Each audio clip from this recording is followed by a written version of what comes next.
श्रीमद्भागवत महापुराण षष्ठ स्कंद षोडशोऽध्याय। मृतपुत्र को भक्ति शुणी शोक छाड़िला नृपमणि। नारद विद्या शेष तो से राजा को देले षोडशे। श्रीशुक उवाच एथु अनंतरे हे राजन मोला जे नृपति नंदन। नारद मुनि तांकुराई बोलंती जीव शुणतु हि। देखाई ज्ञाती सुहृदरे पड़ी शोचंती से भूमि रे। नारद उवाच हे जीव देखो तोर माता शोके मोहित तोर पिता। बंधु बांधव जे तोहर शोक मोहरे गुरुतर। आपणा कोळे बोरे पोष शेष तो जेते को आयुष। सौहृद गणे वृत होई नाना भोग को भुंज तुहि। नृपआसने विजय कर पितार शोक कर दूर। जीव उवाच केउ जन्म रे मोहर होइअछि माता पियर। देवता मनुष्य पशुरे मुहि भ्रमई वो कर्म रे। बांधव ज्ञाती मित्रोरी उदासीन वा देशकारी। ए सर्वे परस्परे थांती केबे वा हुअन्ति नुहन्ति। क्रय विक्रय व्यवहारे भ्रमन्ति नाना लोकठारे। हेमादि पुण्य द्रव्य जन्हे जोनिरे जीवटी ते शनि। सत्य जे संबोध लोकरे असत्य होई से व्यवहारे। संबोध जाबत जाहारो ताबत ममता ताहारो। जागत देहे अहंकारो ताबत तोहि अधिकारो। देह छाड़िले जीव नित्य आउ देहरे नाही सत्व। ए जीव नित्य जे अवय शुष्क स्वरूप सर्वाश्रय। आत्मामय गुण करी आत्मार सृष्टि किया चरी। एहार अति प्रिय केहि अप्रिय जन केहि नाही। आत्मा पर नाही एहार देखंता से गुण दोषर। गुण दोष क्रियार फल ग्रहण न करे सकल।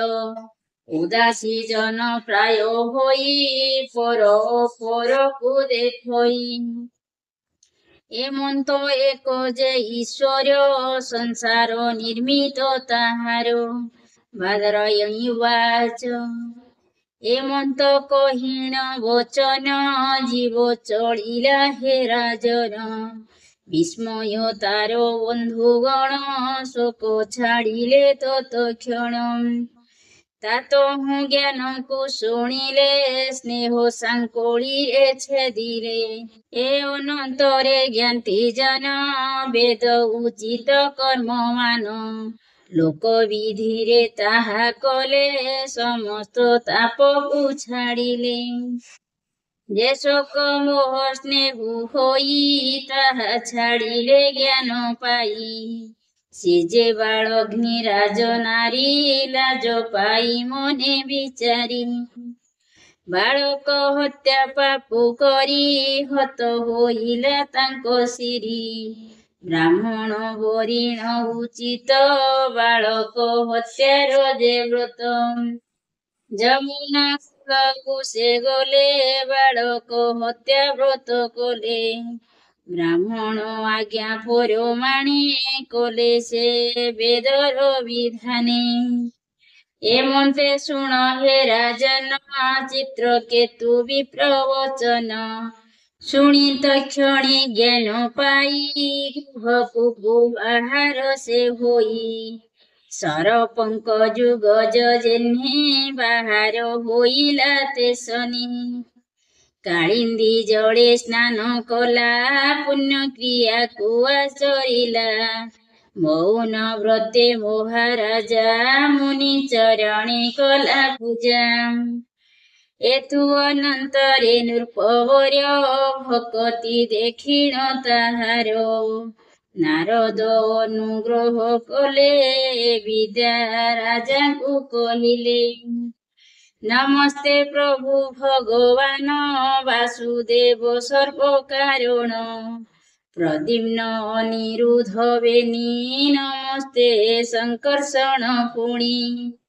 ନମସ୍ତେ ଜ୍ଞାନର ଈଶ୍ୱର ପରମାନନ୍ଦ ମୂର୍ତ୍ତି ଯାର। ନମସ୍ତେ ଶାନ୍ତ ଆତ୍ମା ରାମ ଅଭୟ ରୂପ ପୁଣ୍ୟ କାମ। ସ୍ୱରୂପାନନ୍ଦ ଅନୁଭୂତି ତେଣୁ ନିରସ୍ତ ଉର୍ମି ଶକ୍ତି। ଗୁରୁଷିକେଶ ହେ ମହତ ନମସ୍ତେ ମୂର୍ତ୍ତି ହେ ଅନନ୍ତ। ମନ ବଚନ ଓ ଗୋଚର ମହିମା ନାମ ରୂପ ଯାର। ଚିନ୍ମୟ ଯାହାର ଶରୀର ରଖନ୍ତୁ ସଦସତ ପର। ଯାହାର ତହୁଁ ଏ ଜଗତ ହେଉଅଛଇ ଆତ ଜାତ। ମୃତ୍ତିକା ଠାରୁ ନାନା ପାତ୍ର ଯେସନେ ହେଉଅଛି ଜାତ।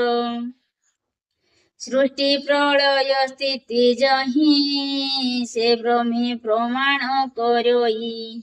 ବୁଦ୍ଧି ଇନ୍ଦ୍ରିୟ ଆଦି ମନ ଯାହାକୁ ନ ଜାଣଇ ପ୍ରାଣ। ବାହ୍ୟ ଅନ୍ତରେ ବ୍ୟକ୍ତ ହୋଇ ଆକାଶ ପ୍ରାୟ ଯେ ଅଛଇ। ତାହାଙ୍କୁ ମୋର ନମସ୍କାର ଯେ ପ୍ରଭୁ ଜଗତ ଠାକୁର। ଅଶେଷ କ୍ଷେତ୍ରେ ଯା ବିହାର ଅଚ୍ୟୁତ ପରମ ଈଶ୍ୱର। ଦେହ ଇନ୍ଦ୍ରିୟ ଗଣ ପ୍ରାଣ ବୁଦ୍ଧି ସହିତେ ଯେଉଁ ମନ। ଯାହାର ଅଂଶରୁ ଏମାନ କର୍ମରେ କରନ୍ତି ଭ୍ରମଣ। ଭଗବାନ ମହାପୁରୁଷ ମହାନୁଭାବ ଯା ପ୍ରକାଶ। ମହାବିଭୂତିରେ ଈଶ୍ୱର ସକଳ ଭକ୍ତ ଜନଙ୍କର। କର କମଳ ଦଳେ କରି ସେବିତ ଚରଣ ଯାହାରି। ଏମନ୍ତ ପରମ ଈଶ୍ୱର ତାହାଙ୍କୁ ମୋର ନମସ୍କାର। ଶ୍ରୀ ଶୁକ ଉବାଚ। ଭକତ ରାଜାକୁ ନାରଦେ ବିଦ୍ୟା ଦେଲେ ଅପ୍ରମାଦେ। ଅଙ୍ଗିରା ସହିତେ ରାଜନ ଗଲେ ସେ ବ୍ରହ୍ମାର ଭୁବନ। ଚିତ୍ରକେତୁ ସେ ବିଦ୍ୟା ଘେନି ଯେମତେ କହିଥିଲେ ମୁନି। ଧଇଲା ସପ୍ତ ରାତ୍ର ସେହି ପବିତ୍ର ନିରାହାର ହୋଇ। ଶପଥ ରାତ୍ରେ ଅପ୍ରମାଦେ ନାରଦ ବିଦ୍ୟାର ପ୍ରସାଦେ। ବିଦ୍ୟାଧର ଅଧିପ ପଣ ଲଭିଲା ଚିତ୍ରକେତୁ ରାଣ। ଶୁଣ ରାଜନ ଏକ ମନି ଅନନ୍ତରେ କେତେ ଦିନେ। ବିଦ୍ୟାରୁ କରି ସୁଧମତି ନିଶ୍ଚଳେ ଲଭିଲା ନୃପତି। ଅନନ୍ତ ଦେବ ଦେବେଶ୍ୱର ଗଲା ନିକଟେ ତାହାଙ୍କର। ମୃଣାଳ ପ୍ରାୟେ ତାଙ୍କ ବର୍ଣ୍ଣ ନୀଳ ବସନ ପରିଧାନ। ଶୋଭିତ କିରୀଟି କେୟୁର ମେଖଳା କଙ୍କଣ ଆବର। ପ୍ରସନ୍ନ ରୁଚିର ବଦନ ଅରୁଣ ରାଜୀବ ଲୋଚନ। ବେଢ଼ି ଅଛନ୍ତି ସିଦ୍ଧେଶ୍ୱର ଦେଖିଲା ଯାଇ ନୃପବର। ତାଙ୍କର ଦର୍ଶନ ପାଇ ସକଳ ପାପ ମୁକ୍ତ ହୋଇ। ଅନ୍ତଃକରଣ ଶୋଧ ହେଲା ଅଶ୍ରୁରେ ଲୋଚନ ପୂରିଲା। ଭକ୍ତିରୁ ରୋମାଞ୍ଚ ହୋଇଲା ଆଦି ପୁରୁଷକୁ ନମିଲା। ସେ ଚିତ୍ରକେତୁ ହୃଷ୍ଟ ହୋଇ ନୟନ ଜଳେ ପାଦ ଧୋଇ। ପ୍ରେମୀ ଗୋଷ୍ଠିତ କଠ ହୋଇ ସ୍ତୁତି କରିଣ ନ ପାରଇ। ହରଷେ ପୂର୍ଣ୍ଣ ଇନ୍ଦ୍ରିଗଣ କ୍ରମରେ କରି ନିବାରଣ। ଜଗତ ଗୁରୁ ଗୁରୁବର ଯାଦବ ବଂଶର ଠାକୁର। ତାହାଙ୍କ ପାଦେ ଦେଇ ମନ କହଇ ମଧୁର ବଚନ। ଚିତ୍ରକେତୁ ବାଚ। ତୁହି ଯେ ଅଜିତ ସ୍ୱଭାବେ ଭକତ ତୋତେ ଜିଜ୍ବେ ଭାବେ। ତେଣୁ ତୁ ଅତି ହିଁ ଅରୁଣ ତେଣୁ ତୁ ଭକ୍ତର ଅଧୀନ। ନିଷ୍କାମୀ ଯେଣୁ ଯେ ଭଜନ୍ତି ତେଣୁ ତୋହର ସେ ଜିଣନ୍ତି। ଯେ ତୋତେ କରଇ ଭଜନ ତାର କାମନା କରୁ ପୂର୍ଣ୍ଣ। ଅତି ଦୟାଳୁ ରୂପ ଧର ଜଗତ ବିଭବ ତୋହର। ଅନାଦି ତୁହି ତୋର ତହିଁ ଉଦୟ ସ୍ଥିତି ଅନ୍ତ ହୋଇ। ସୃଷ୍ଟିର କର୍ତ୍ତା ଅଛି ଆର ବୋଲଇ ଅଜ୍ଞ ଯେଉଁ ନର। ପରମ ରୂପ ହେଉ ଭଗତ ତେଜକୁ ତୁ ବହୁ। ଆଦ୍ୟନ୍ତ ଅନ୍ତରାଳେ ସ୍ଥିତ ଆଦ୍ୟନ୍ତ ମଧ୍ୟ ତୁ ରଚିତ। ହେ ଦେବ ପ୍ରାଣୀ ମାନଙ୍କର ସାକ୍ଷୀ ରୂପକୁ ତୁମ୍ଭେ ଧର। କ୍ଷିତି ଆଦି ଯେ ପଞ୍ଚଭୂତ ଏଥିରେ ହୋଇନ ନିର୍ମିତ। ଯେହି ମୋହତ ଅଣ୍ଡକୋଷ ତାହାର ତୋର ତହିଁ ବାସ। ବିଷୟ ଜଳେ ହୋଇ ହୋଇ ଯେ ନର ଦେବକୁ ଚିନ୍ତଇ। ତୁମ୍ଭେ ଅର୍ଚ୍ଚନାକୁ ନ ଚିନ୍ତେ ଗ୍ରାମର ପଶୁ ସେ ଯୁଗତେ। ହୋ ପ୍ରଭୁ ତାହାର କଲ୍ୟାଣ କେବେ ହିଁ ନୁହେଁ ପୁଣ। ଜ୍ଞାନାତ୍ମାମୟ ତୁ ଅଗୁଣ ସକାମୀ ଯେ ତୋର ଚରଣ। ପୂଜନ୍ତି ଜନ୍ମ ତାଙ୍କ ନାହିଁ ଭଜା ବୀଜର ପ୍ରାୟ ହୋଇ। ତୁମ୍ଭେ ଯେ ଭାଗବତ ଧର୍ମ କହିଲ ପୁରୁଷ ଉତ୍ତମ। ନିଷ୍କିଞ୍ଚନ ଯେ ଆତ୍ମାରାମ ଏମନ୍ତ ଯେଉଁ ମୁନିଜନ। ମୋକ୍ଷ ନିମନ୍ତେ ସେହି ଧର୍ମ କରନ୍ତି ନିତ୍ୟ ଉପାସନା। ବିଷମ ମତିଟି ଯାହାର ଏ ଧର୍ମ ଯେ ଜନ ବାହାର। ଯେଉଁ ଧର୍ମରେ ତୁହି ମୁହିଁ ତୋହର ପ୍ରାୟ ଭେଦ ନାହିଁ। କିବା କୁଶଳ ସେ ଲଭନ୍ତି ସୌହୃଦେ ପରେ ଯେ ପୀଡ଼ନ୍ତି। ସୁଦ୍ରୋହେ ଆତ୍ମପୀଡ଼ା ଗୁଣ ପର ପୀଡ଼ନେ ଅଧର୍ମ।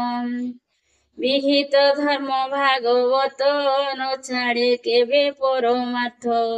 ସ୍ଥାବର ଚର ଜୀବଙ୍କରେ ଅଭିନ୍ନ ଭାବେ ଯେହୁ କରେ। ସେ ନିତ୍ୟ ପାଦ ପଦ୍ମେ ତୋର ସେବା କରଇ ନିରନ୍ତର। ପାଷଣ୍ଡ ବୁଦ୍ଧି ଯେଉଁ ନର ଏ ପାଦେ ଦୁର୍ଲଭ ତାହାର। ଯେ ପାଦ ପଲ୍ଲବ ସୁଧାମ ପରମ ମଙ୍ଗଳ ଯେ ନାମ। ସେ ନାମ ସୁମରଣ କରି ପାପୀ ସଂସାରୁ ଯାନ୍ତି ତରି। ହେ ଦେବ ଦେବ ନାରାୟଣ ହେ ପ୍ରଭୁ ଅଖିଳ କାରଣ। ତୋରୂପ ଦର୍ଶନେ ମୁହିଁ ପବିତ୍ର ହୋଇଲି ଗୋସାଇଁ। ନାରଦ ବଚନର ଫଳେ ତୋତେ ଦେଖିଲି ଚର୍ମଣ୍ଡୋଳେ। ଜଗତ ଆତ୍ମା ହେ ଅନନ୍ତ ସକଳ ଜାଣୁ ତୁ ତଦନ୍ତ। ଏ ଘୋର ସଂସାରରେ ଜନ କେ ତୋତେ ଜାଣୁ ଭଗବାନ। ତୁମ୍ଭେ ଆଦିତ୍ୟ ଦେବ ପ୍ରାୟେ ନରଟି ଉଦ୍ୟତ ପରାୟେ। ଜଗତ ଉତ୍ପତ୍ତି ପାଳନ ପ୍ରଳୟ ହେତୁ ନାରାୟଣ। ପରମହଂସ ରୂପ ତୁହି ନମସ୍ତେ ପ୍ରଭୁ ଭାବଗ୍ରାହୀ। ଯାର ଶ୍ୱାସକୁ ଅନୁସରି କମ୍ପିତ ହୋଇ ବସୁନ୍ଧରି। ପ୍ରାଣୀ ସମୂହେ ଆଦି କରି ଅଗଣି ଯେହୁ ଅଛି ଧରି। ସହସ୍ର ମଣ୍ଡକ ଈଶ୍ୱର ନମସ୍ତେ ବ୍ରହ୍ମାଣ୍ଡ ଠାକୁର।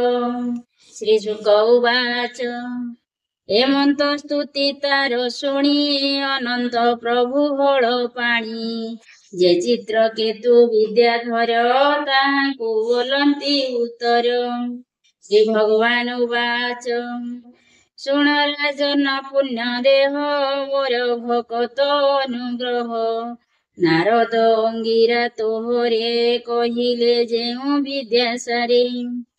ତେଣୁ ସିଦ୍ଧ ହୋଇ ରାଜନ ପାଇଲୁ ମୋହ ଦର୍ଶନ। ମୁଁ ସର୍ବ ପ୍ରାଣୀରେ ଅଶେଷ ଆତ୍ମା ସ୍ୱରୂପେ ମୋର ବାସ। ପରମ ବ୍ରହ୍ମ ଯାକୁ କହି ସେ ମୋର ଶରୀରେ ଅଟଇ। ଯେ ଆତ୍ମା ବ୍ୟାପ୍ତ ଲୋକ ଠାରେ ଲୋକ ବ୍ୟାପିତ ଯେ ଆତ୍ମାରେ। ଉଭୟେ ବ୍ୟକ୍ତ ହୋଇ ମୋହି ସଂସାରେ ଅଛି ଦେହ ବହି। ଯେ ଶନି ନିଦ୍ରା ପାଇ ନରେ ବିଶ୍ୱକୁ ଦେଖନ୍ତି ଆତ୍ମାରେ। ନିଦ୍ରା ଉପେକ୍ଷି ପୁଣି ଯେହି ଏକ ଦେଶେ ଆତ୍ମା ଦେଖଇ। ଉଠିଣ ଜ୍ଞାନ ପାଇ ଯେହ୍ନେ ସକଳ ମିଥ୍ୟା କରି ମାନି। ଯେଉଁ ପୁରୁଷ ତା ଦେଖଇ ତାହାଙ୍କୁ ଚିନ୍ତ ମନ ଦେଇ। ଯାହାର ବଳେ ସୁପ୍ତ ହୋଇ ସୁଖ ବା ସ୍ୱପନ ଜାଣଇ। ସେ ଆତ୍ମା ନିର୍ଗୁଣ ଯେ ବ୍ରହ୍ମ ସେହିଟି ମୁହିଁ ବୋଲି ଜାଣ। ନିଦ୍ରାରେ ଜାଗ୍ରତରେ ପୁଣ ଉଭୟେ ଜାତ ମୁଁ ସ୍ମରଣ। ଏ ମୋର ଭିନ୍ନ ଭାବ ଦୁଇ ମୋ ବିନୁ ଅନ୍ୟ କେହି ନାହିଁ। ଯେଣୁ ମୋ ଭାବ ପ୍ରାଣୀ ମାନେ ଚିନ୍ତନ୍ତି ଭିନ୍ନ କରି ମନେ। ଏଣୁ ଏ ଅଖିଳ ସଂସାରେ ଜନ୍ମ ମୃତ୍ୟୁ ଲଭନ୍ତି ଏ ନରେ। ମନୁଷ୍ୟ ଜନ୍ମ ଆଶ୍ରୟ କରି ଜ୍ଞାନ ବିଜ୍ଞାନେ ଦେହ ଧରି। ଆତ୍ମାକୁ ନ ଜାଣେ ଯେ ନର କେବେ ହିଁ ସୁଖ ନାହିଁ ତାର। ଚେଷ୍ଟା କରଇ କାର୍ଯ୍ୟ ପାଇଁ ନାନା କ୍ଲେଶ କୁଳଭେ ତହିଁ। ସଂକଳ୍ପ ଛାଡ଼ି ଯେ ଭଜଇ ମୋକ୍ଷରେ ଫଳ କୁଲଭଇ। ଦୁଃଖ ନିବୃତ୍ତି ସୁଖ ପାଇ ଦମ୍ପତି କର୍ମ ଆଚରଇ।